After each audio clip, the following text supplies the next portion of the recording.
Jency, generation alpha, millennials എന്നൊക്കെ നിങ്ങൾ കേട്ടിട്ടില്ലേ? എന്തായിരിക്കും അത്? ഓരോ പർട്ടിക്കുലർ ടൈം ഫ്രെയിമിൽ ജനിച്ച ആൾക്കാരുടെ ജനറേഷൻസ് ഡിവൈഡ് ചെയ്തിരിക്കുന്ന രീതിയാണിത്. അത് ഏതൊക്കെയാണെന്ന് നമുക്ക് നോക്കാം. The first one, the great generation or GA generation.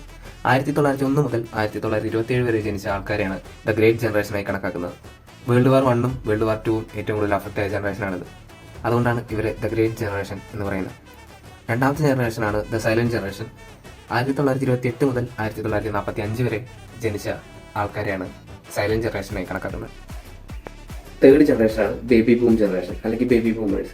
ഇപ്പോഴത്തെ മോസ്റ്റ് ഓഫ് ദ ഗ്രാൻഡ് പേരൻസും ഇതിൽ ജനിച്ച ആൾക്കാരെ 1946 തൊട്ട് 1964 വരെ ജനിച്ച ജനറേഷനാണ് ബേബി ബൂം ജനറേഷൻ.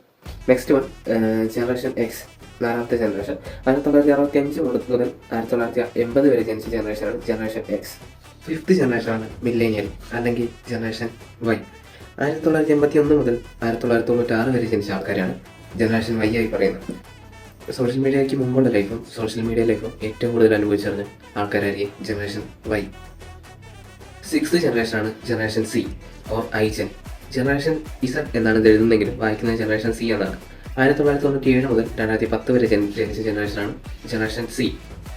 അടുത്ത ജനറേഷനാണ് ജനറേഷൻ ആൽഫ. 2010 മുതൽ 2024 വരെ ഉള്ള ടൈം സ്പാനിൽ ജനിച്ച കുട്ടികളാണ് ജനറേഷൻ ആൽഫ. സോഷ്യൽ മീഡിയയ്ക്ക് മുമ്പുള്ള ലൈഫ് എന്താണെന്ന് പോലും അറിയാത്ത ജനറേഷൻ ആയിരിക്കും ജനറേഷൻ ആൽഫ. നിങ്ങളുടെ ജനറേഷൻ ഏതാണ്? കമൻറ്റ് ബോക്സിൽ കമൻറ്റ് ചെയ്യൂ. Thank you for watching. See you. Bye by.